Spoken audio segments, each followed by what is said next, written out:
1800 وحجمه معرفش زائد المية، كثافة المية 1000 وحجمها 3 فولت. قال لك ان انت حطيت الفولت ده حطيت قده 3 مرات بس. شكرا يا باشا. طلع ان الحجم الكلي انا عملته في البيت عشان ما اعطلكش 384. يا نهار ابيض. طب مش المفترض ان هو لو ما فيش انكماش فول على 3 فول يبقوا كام فول؟ 4. طب هو ما طلعش 4 يبقى في نقص. فاذا هتكتب كده النقص في الحجم او بنسميه الانكماش في الحجم هو 4 فول ناقص 3 84 فول، يعني 16 من 100 فول. حلو. طب يبقى نسبة هذا الانكماش كام؟ نسبة الانكماش ما شاء الله هنقسم ال 16 من 100 فول على 4 فول، فالنسبة طلعت 4%. 4%. السؤال اللي بعده اقسم بالله مسألة حكاية بتاعت الحجم ده. السؤال اللي بعده اعطينا 4 اجزاء هنا اهو. ده طبق بالمنظر ده وده حاجة كده منتهية بحاجة كبيرة وده حاجة كده، وبيقول حطينا مية في كله. كل ده مية اهي، كل دي مية. وبعدين بيقول تم إضافة كميات متساوية من سائل أكبر كثافة من الماء. أكبر كثافة من الماء. فبيسأل مين لا يمتزج بالماء، يعني مين الضغط، ترتيب الضغط عند القواعد اللي تحت. بقول لك ايه، اكبر كثافه اقل كثافه مش فارقه، تمام؟ بس عاوز اقول لك على حاجه، ان الميه لما تتحط هنا مثلا احط كيلو، بصوا كيلو كيلو كيلو، حد خد باله من حاجه؟ هنا الكيلو هيعمل مسافه ايه؟ كبيره. يعمل مسافه كبيره. سواء تحت فوق، هم اهم حاجه ما بيمتزجوش مع بعض. والكيلو هنا يعمل مسافه قليله وهنا مسافه قليله خالص. حد يرد بقى مين اكبر ارتفاع يحصل في الحاجات دي؟ الارتفاع ده صح؟ فده اكبر ضغط بي. يبقى اكبر واحد فيهم في الضغط بي، وبعدين بي اي، وبعدين اخر واحد بي سي. الاجابه الاخيره هات الصفحه اللي وراها. بيقول الشكل المقابل انبوبه زجاجيه مفتوحه الطرفين ومرت راسيا في حوضه ماء، ووضع قرص بلاستيك رقيق اسفلها، فاذا صب زيت 800 في هذا الانبوب احسب ارتفاع الزيت الذي يجعل القرص على وشك الانفصال. بصوا معنى البتاع، انبوبه اهي، طبقه اهو، ميه اهي، ميه اهي،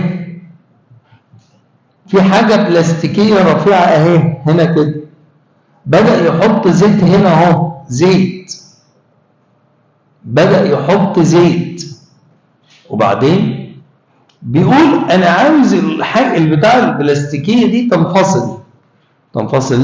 ما انت عندك الزيت بيضغط لتحت والميه بتضغط لفوق، ما الميه بتضغط في جميع الاتجاهات. امتى الرقيقه دي تنفصل لو الضغط ده وده الاثنين بقوا قد ايه؟ قد بعض، من بعدها يبدا يحصل انفصال. ما هو لو تحت اكبر مش هتنزل، لو فوق اكبر هتنزل وضغوط. بس بدايه الانفصال امتى؟ اول ما الاثنين يبداوا مالهم متساويين. فاكتب بدايه الانفصال يبقى بي زيت بيساوي بي ميه، رو جي اتش ووتر بيساوي رو جي اتش اويل.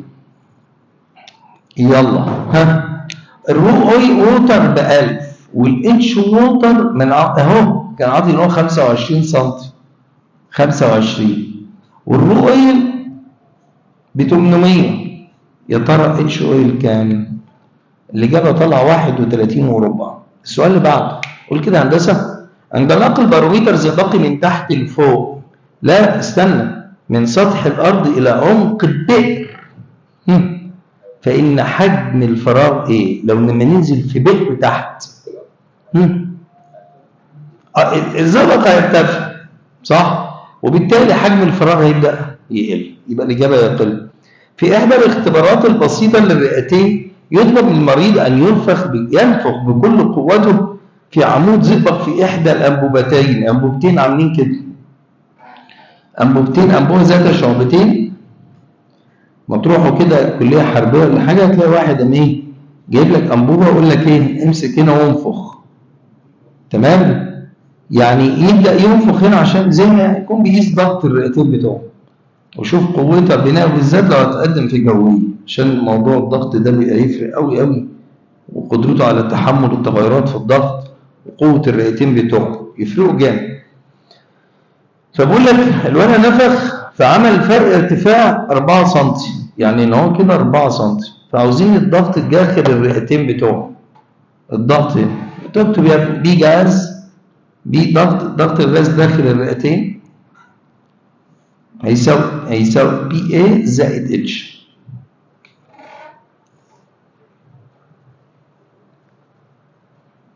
البي اي 76 والاتش 4، يبقى كام كده؟ 80 سنتيمتر زئبق. هو عاوزها بالسنتيمتر زئبق ولا عاوزها بالبار؟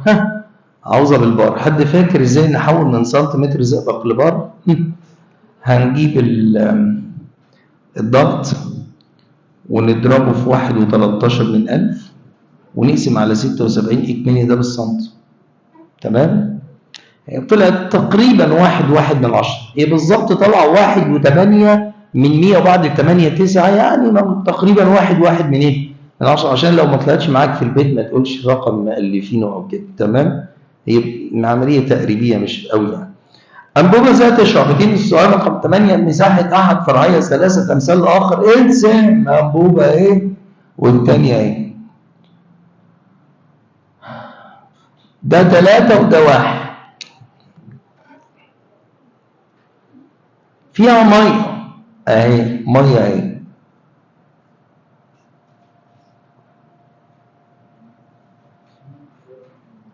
طيب وبعدين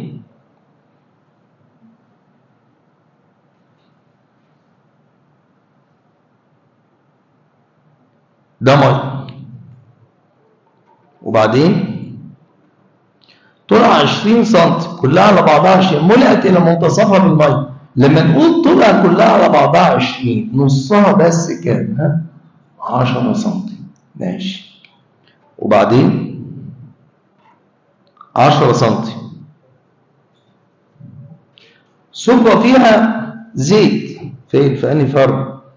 في المتسع. ماشي، يلا حط لي زيت هنا اهو. يلا اما نشوف بقى العيال البشوات هيبانوا دلوقتي اهو. الزيت ده اهو ضغط على الميه فنزلت اكس. حد يرد بقى هتطلع كام؟ تلت اكس، 3 اكس معلم. يعني هتطلع في الضيق اقل. متهيألي في الضيق تطلع ايه؟ هو لو المساحه هنا 2 ل1 لو نزل اكس تطلع 2 اكس صح؟ انما هنا المساحه 3 ل1 نزلت اكس تطلع كام اكس؟ 3 اكس. يبقى اذا يا شباب هتطلع هنا 3 اكس لان ده اضيق. وشد لي الخط وقصاد الاكس اكس ويلا نقطه تخينه ونقطه تخينه 1 2. رو 1 اتش 1 بتساوي رو 2 اتش 2. هنا الووتر وهنا الاويل. الووتر ب 1000 والارتفاع 4 اكس 4. الاويل ب 800 والارتفاع 10 زائد اكس. الاكس طلعت 2.5. طيب هو عاوز حجم الزيت اللي اتصب. يلا الله يبارك لك. مش حجم الزيت اف اتش مش محول. الاي 3 سنتيمتر مربع والاتش 2.5. لا الاتش مش 2.5. ما هو بقول لك ان البتاع ده اتملى حتى اخره، حتى اخره امتلأ الفرع حتى اخره زيت. قال لا. يبقى حد يقول لي بقى الارتفاع بتاع الزيت اللي اتصب كام؟ حد يرد. هيبقى كام زائد كام؟ 10 زائد 2.5. 10 زائد 2.5 37.5. ماشي. مسألة أخرى ذات أنبوبة ذات شعبتين أيضا، دي المسألة رقم 8. المسألة 9. أعطي أنبوبة عاملة كده، تمام؟ وبعدين بيقول إن في مية هنا أهي، في مية كده، آدي المية، وبعدين بيقول إن في سائل هنا، السائل ده 80 سنتي، وهنا 30 درجة، 80 سنتيمتر وهنا 30، وفي هنا مية تانية اهي.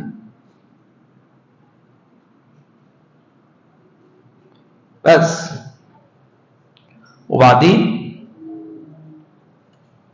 ده النقطة ده اهي، والنقطة دي مش في نفس المستوى. طب يلا سمي 1 2، يلا رو 1 اتش 1 بتساوي رو 2 اتش 2.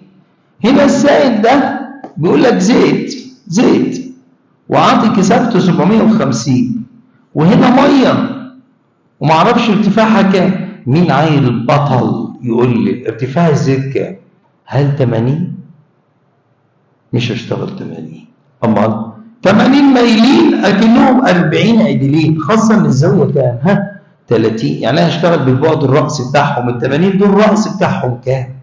احنا بنقيس ارتفاع الرأس. مش قالوا لكم ان الضلع اللي قصاد الوتر، اللي قصاد ال 30 نص الوتر؟ طب يبقى دول كام سنتي؟ ها 40. الإجابة هتطلع، الإجابة النهائية هتبقى 30 سم.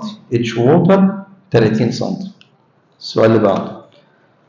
أعطي برضه للمرة الثالثة أنبوبة ذات شعبتين برضه بالمنظر اللي سيادتك شايفه ده، تمام؟ وأعطي هنا زئبق أهو، زئبق بالشكل ده، وارتفاعه ده 25 مللي، وفوقه كيروسين.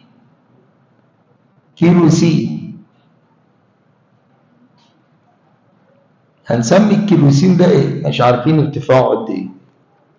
وفي هنا ميه،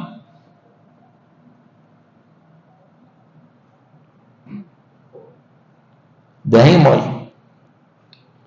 طيب والنقطة دي زي بعض، رو 1 اتش 1 بتساوي رو 2 اتش 2. يلا رو ووتر اتش ووتر، لا استنى مش هينفع رو 2 اتش 2 بس، ده كمان زائد رو 3 اتش 3. حد عارف ليه؟ انا عندي سائلين. طب يلا هنا يا ابني رو مثلا زئبق، كثافة الزئبق 13600 وارتفاعه 25 مللي، زائد كثافة الكيروسين 800 وارتفاعه اكس. طيب كثافة المية 1000. حد يقول لي بقى ارتفاعها كام؟ ها ارتفاع المية هيبقى الباقي بقى، الباقي اللي هو مين؟ اللي هو الاثنين ده هم، ما هو الاثنين في نفس المستوى في النهاية. ظبطوا الاثنين يا ولاد في نفس المستوى، معلش يعني خلوا الاثنين كده في نفس المستوى، هو ما ظبطهاش قوي عندهم. 25 زائد اكس، هنطلع الاكس، وبعد ما نطلع الاكس نجيب ارتفاع الميه اللي هو 25 مللي زائد اكس، المهم طلعت 160 سم. ماشي. هي كانت طالعه 1600 مللي كلها على بعضها، 1600 مللي يعني 160 سم. باروميتر زئبقي بيقرا تحت 76 وفوق عند قمه الجبل 72. عايزين ارتفاع المبنى. اعتقد هذا النوع من المسائل يعني مشهور. يلا دلتا بي زئبق بتساوي دلتا بي هواء، رو جي دلتا اتش زئبق بيساوي رو جي دلتا اتش هواء. طب ما تيجي نشيل الجي مع الجي. رو زئبق 13600 والتغيرات في ارتفاع الزئبق هي 76 ناقص 72 في 10 أس -2. كثافة الهواء 1.2 الدلتا اتش هو ده اللي هيتحط مكانه اتش مبنى، ده اللي هيتحط مكانه اتش مبنى. طلع 408 بالكمال والتمام. سؤال 12. أنبوبة شعرية منتظمة المقطع بها خيط من الزئبق طوله 15 يحبس عمود هواء تحت كده زي ما أنت شايف، وضعت رأسيا وفواتها الأعلى مرة ومرة أخرى لأسفل، فاختلف طول عمود الهواء المحبوس كما بالشكل، فإن مقدار الضغط الجوي وقت إجراء التجربة هو نقط. طيب يلا بسم الله، ما تكتبوا معايا كده. B1 فول 1 بتساوي B2 فول 2. الأنبوبة مفتوحة من فوق، حد فاكر لما تكون مفتوحة من فوق الضغط يبقى عامل ازاي؟ بي اي زائد اتش، الله يكرمك، يبقى بي اي زائد اتش، والاتش 15 والحجم تحتها ب 20. طيب والثانيه يا اولاد لما تبقى مفتوحه من تحت هيبقى ايه؟ حد يرد؟ بي اي ناقص اتش، والحجم كام؟ 15 ولا 30؟ 30 بس. تك طلعت 75 ان شاء الله. السؤال اللي بعده، مكبس ما هي اقصى ثقه يمكن رفعه 5000 اكتب عليها اف كابيتال. احسب الاف سمول علما بان الفايده الاليه 200. اكتب يا ابني ايتا بتساوي اف كابيتال على اف سمول. ايتا اللي هي الفايده الاليه 200 بيساوي 50000 على اف سمول، ونطلع الاف سمول. اف سمول طلعت 250.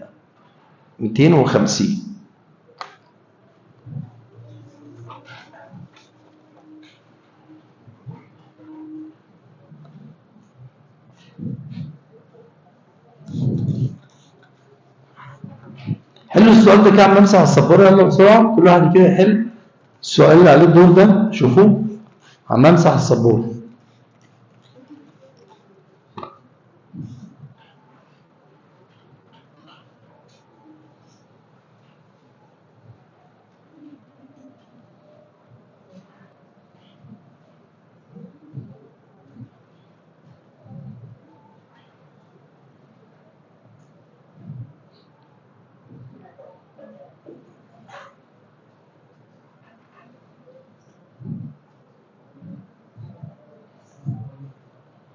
حل يا محترم عم نمسح السبوره السؤال اللي عليه الدور.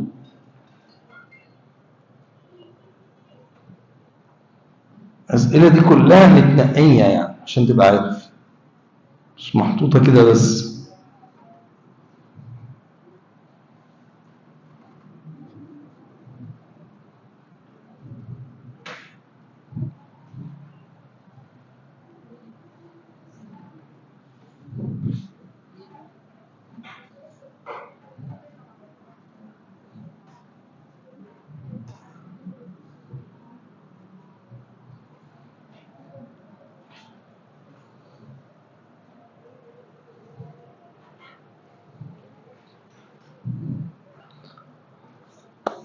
بسم الله.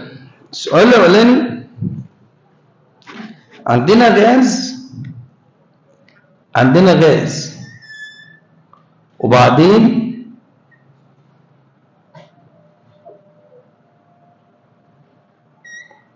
غاز اهو،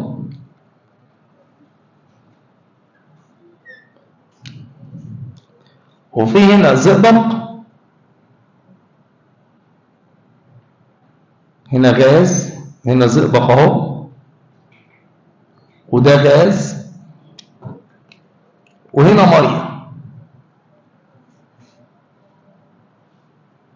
ودول كلهم دي ميه اهي، دول كلهم 25 سم، وهنا هو بس تحت 5 سم، 5 سم تحت، ودول كده 8 سم، وعاوزين ضغط الغاز. يلا بابا اتكى نقطة تخينة هنا ونقطة هنا تخينة، نسمي 1 و2، الضغط عند 1 بيساوي الضغط عند 2. مين شاطر يقول لي مين بيضغط عند النقطة 1؟ ها، بغاز زائد رو جي اتش زئبق، صح؟ وعلى فكرة الاتش دول كام سنتي؟ مش دول 8 يشيل منهم 5؟ يعني دول 3. فاكتب بس كده يلا بي جاز زائد رو جي اتش زئبق والاتش ب3. ماشي. طب الضغط عند النقطة 2، مين بيضغط عند 2؟ حد يرد؟ ها؟ بي اي زائد رو جي اتش ووتر. وعلى فكرة اتش ووتر بكام؟ مش دول 25 كلهم؟ ها؟ واللي تحت دول بس كام سنتي؟ 5. يعني المية كام؟ 25 ناقص 5 يبقى المية كام؟ 20. حط في حسابك المية 20. يلا نعوض يلا. ضغط الغاز كام؟ مش عارفين. زائد رو زئبق 13600 في 10 في الارتفاع 3 في 10 سالب 2. هنا رو ووتر 1000 في 10 في 2 في 10 سالب 2. 20 والله 20 ماشي 20 دي 20 فعلا. طيب وفي كمان ايه؟ والضغط الجوي. الضغط الجوي زي ما انتم عارفين كثافه ال 13600 في 89 في 76 سم من الزئبق. بس تطلع الإجابة 1000. قول كده اللي معاه الدور بعد إذنك التاني ده زميلكم التاني. قول لي كده يا ابني إيه العلاقة بين ضغط الغاز ودرجة الحرارة السيليزية؟ درجة الحرارة السيليزية.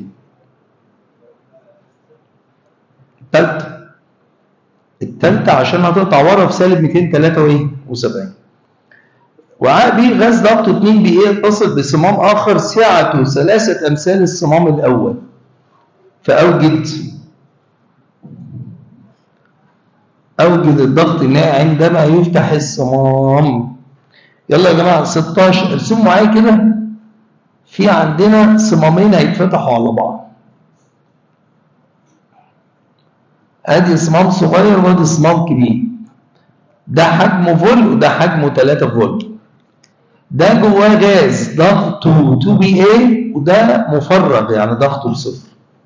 تمام؟ فتحناهم على بعض. ايه اللي يحصل؟ ميكس بقى. طب يلا اكتبوا بقى وليكن ده 1 وده 2. بي 1 فول 1 زائد بي 2 فول 2 بتساوي بي كلي فول كلي. بي كلي فول كلي. حلو. فالمهم عندنا نشوف يلا الوضع يبقى عامل ازاي. الغاز الاولاني ضغطه ده هو 2 بي اي وحجمه فول. الثاني مفرغ. حد عارف يعني ايه مفرغ؟ زيرو ضغط، مع ان في حجم بس زيرو ضغط. يا ترى الضغط الكلي يبقى كام؟ علما بان الغاز ده هيفرد نفسه في الاثنين، يعني الحجم الكلي هيبقى فول و3 فول، يعني كام؟ 4 فول هيشغل المكان كاملا. الاجابه نص بي ايه. السؤال اللي بعده رقم 17. فقاعه كانت في القاع وطلعت على السطح. فبيقول لي ان نص قطرها هنا كان ار وبقى هنا 2 ار زائد نص قطرها ده. فبيقول لك والضغط الجوي يعادل وزن عمود ميه اسمه كذا. عاوزين عمق البحيره. يلا يا ولاد اكتبوا. طبعا انتوا عارفين ان هي تحت بيبقى عليها بي اي زائد اتش صح؟ وتحت يبقى فوق يبقى عليها مين؟ بي اي بس. فيلا اكتبوا معايا بي 1 فول 1 تحت بتساوي بي 2 فول 2 فوق. ماشي. الضغط تحت بي اي زائد اتش او رو جي اتش والحجم 4/3 باي ار تكعيب. فوق بي اي بس والحجم 4/3 باي 3 2 ار تكعيب. 2 ار تكعيب.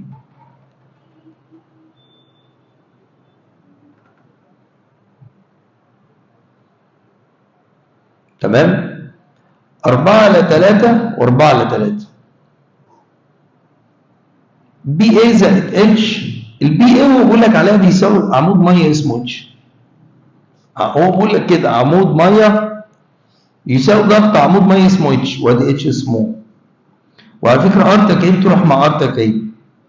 هنا اتفضل 2 ار تكعيب في وده اسمه اتش كابيتال. ماشي. وده اسمه 2 تكعيب ب 8. انا شلت الضغط الجوي وحطيت الرمز اللي هو بيقول عليه اتش كابيتال. عاوزين هذا الاتش، يبقى اتش بتساوي 8 اتش ناقص اتش، يعني كام يا ولاد؟ 7 اتش. دورق درجة الحرارة بتاعته 7 اترفعت درجة حرارته، فخرج 25% من حجم الغاز، فكم الحرارة التي سخن إليها؟ يلا فوليوم 1 على فوليوم 2 بتساوي تي 1 على تي 2.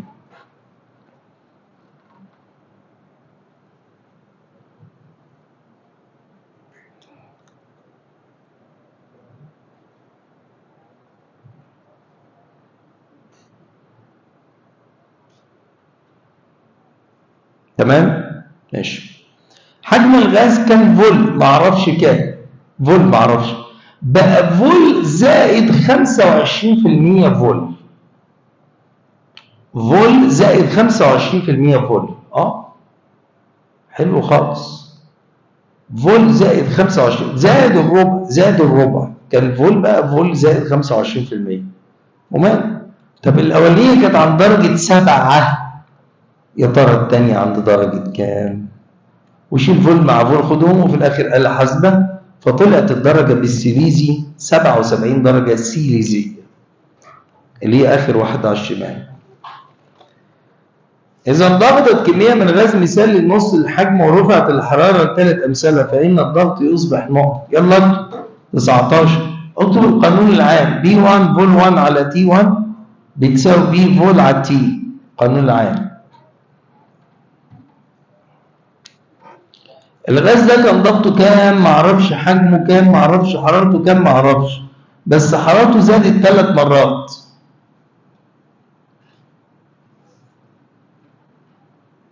والحجم قل للنص، الحجم قل للنص. شيل الفول مع الفول والتي مع التي، فطلع ان البي 2 بتساوي 6 بي، يبقى الاجابه 6 امثال. السؤال اللي بعده اجابته 60، ده ما فيش فيه حاجه، السؤال اللي بعده سهل. ايه الصفحه؟ اول سؤال في الامتحان الثاني عملت زيه، الامتحان الثاني اول سؤال لسه عامل زيه، هيطلع 1 على 54. ماشي. السؤال الثاني عاوز احله، السؤال الثاني محلول ملحي. يا نهار ابيض على المساله دي، حكايه. محلول ملحي يتكون من 30% ملح والباقي ميه، والباقي ميه.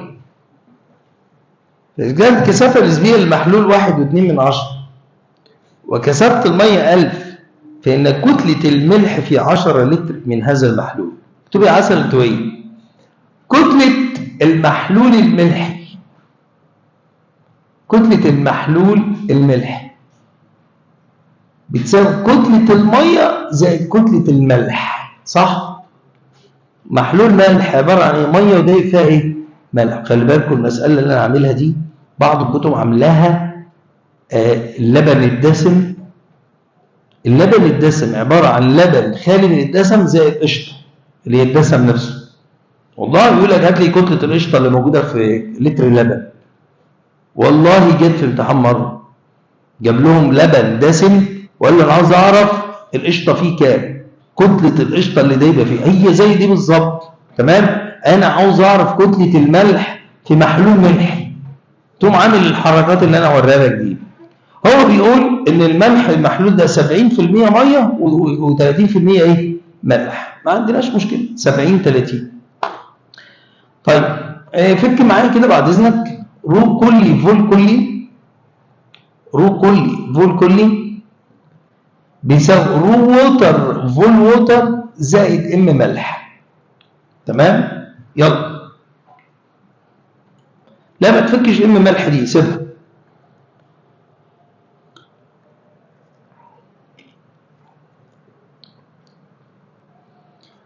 الكثافه الكليه للمحلول 1200 اهي.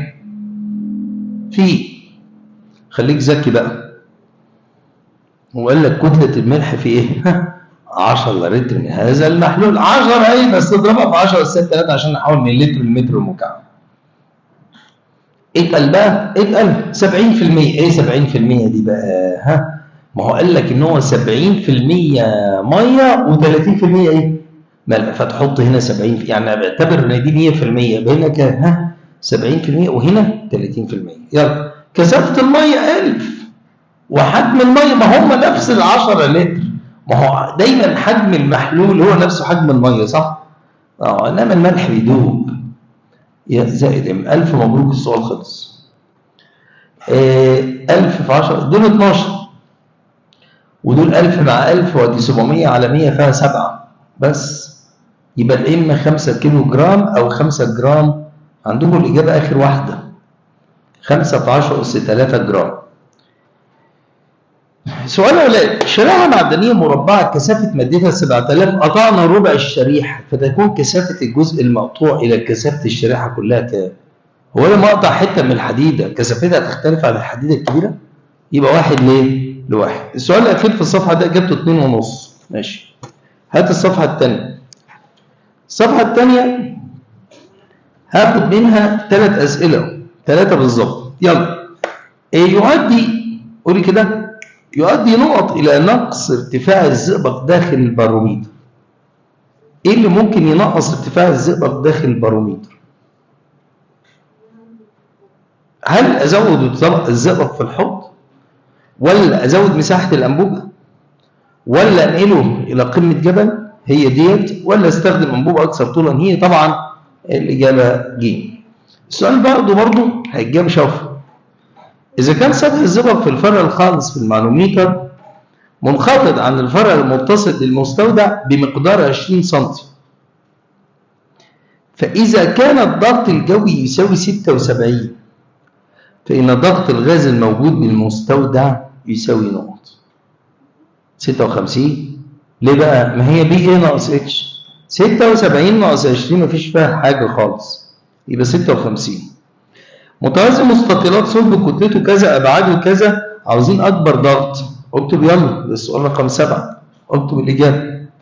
أكبر ضغط يبقى أقل مساحة، أقل مساحة. الام اللي عندنا 1 والجي 9.8 أو 10 ماشي. طب هنحط على أقل مساحة، ها مين عندكم أقل مساحة؟ 5 في 2.5. 5 في 2.5 في 10 أس سالب 4.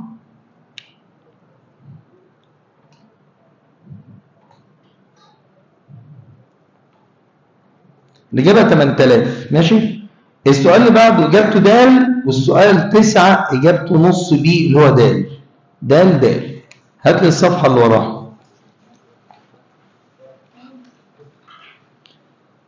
هاخد هنا سؤال وهمليك إجابة الباقيين لأن مفيش فيه جديد يعني. تمام. السؤال الأولاني خالص، إذا كانت قراءة باروميتر زئبقي في أحد الأيام هي 76 باروميتر زئبقي، فإذا كانت كثافة المية 1000 والزئبق 13600، فإن قراءة الباروميتر إذا استخدم به الماء. أعتقد إن أنا قايل لكم دي مرة وحافظين الرقم، واللي مش حافظ ممكن نقولها له يعني. هي الإجابة 10.33، بس اللي مش حافظ ممكن نقول له جت إزاي. يعني إحنا عاوزين عمود من المية قد عمود الزئبق. عمود الزئبق 76 سم. طب عمود المية يطلع كام الذي يكافئ هذا ال 76؟ طلعت 10 متر فاصل 33. جميل. السؤال 11 إجابته ألف و12 دال و13 ألف. 11 ألف 12 دال 13 ألف 14 دال. هات الصفحة اللي قصادها. مسألة خطيرة جدا. السؤال 15 كل واحد يشوف كده حتى يقراه على الأقل عما امسح السبورة. يلا شوف السؤال 15.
السؤال رقم 15 في الامتحان التالي.